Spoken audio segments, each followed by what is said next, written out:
et comment il fallait utiliser le logiciel Audacity pour analyser les sons. Donc, premièrement, on fait fichier ouvrir et on ouvre les fichiers des deux sons. Donc, je vais commencer par le diapason. Là, ça nous importe le son. Alors, on peut l'écouter si on le souhaite.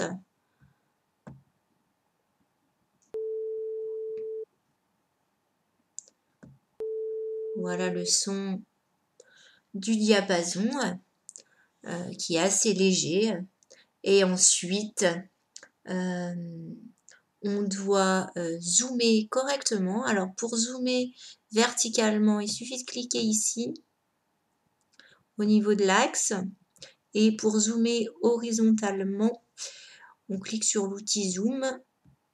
Voilà, suffisamment pour observer la forme du signal et avoir plusieurs périodes à l'écran. J'ai peut-être un peu zoomé un peu trop ici, voilà. Et donc, on vient essayer de mesurer la période. Donc, par exemple, je vais me placer ici. Et je vais prendre plusieurs périodes. Donc, 1, 2, 3, 4, 5, 6, 7, 8, 9 et 10 périodes.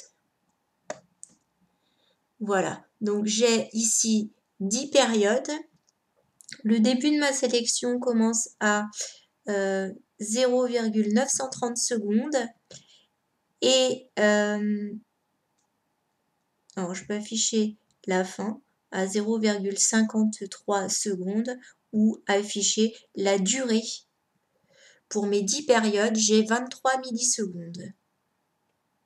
0,023 secondes. Donc, je pourrais calculer à partir de ça la valeur de la période. Ensuite, je vais faire la même chose pour l'autre son. Donc, ouvrir. Et donc, l'autre son... C'était celui du piano, je me souvenais plus, voilà. Hop. Donc voilà, j'ouvre l'autre son. Je vais faire lecture. Voilà, on entend le son du piano. Et puis, pareil que tout à l'heure, je vais zoomer. Je vais essayer de zoomer correctement, aussi bien verticalement qu'horizontalement. Alors, je vais prendre une partie du son plutôt vers le milieu. Hop. Alors, j'ai peut-être un peu trop zoomé verticalement, donc je clique droit sur l'axe pour dézoomer. Et on voit, comme ceci, la forme du signal.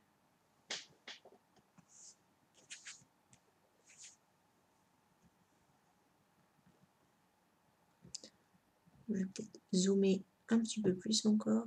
Voilà.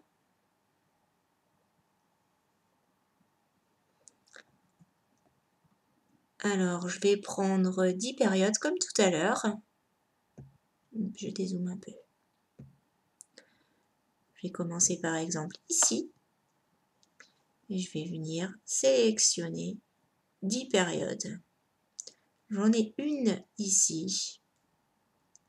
Ensuite 2, 3, 4, 5, 6, 7, 8, 9, 10. Et donc, on a là aussi, on peut afficher le début de la sélection et la fin de la sélection. Donc, au début, je suis à 0,432 secondes et ça finit à 0,455 secondes ici. Et donc, je peux afficher la durée qui est de 0,023 secondes, c'est-à-dire 23 millisecondes pour 10 périodes.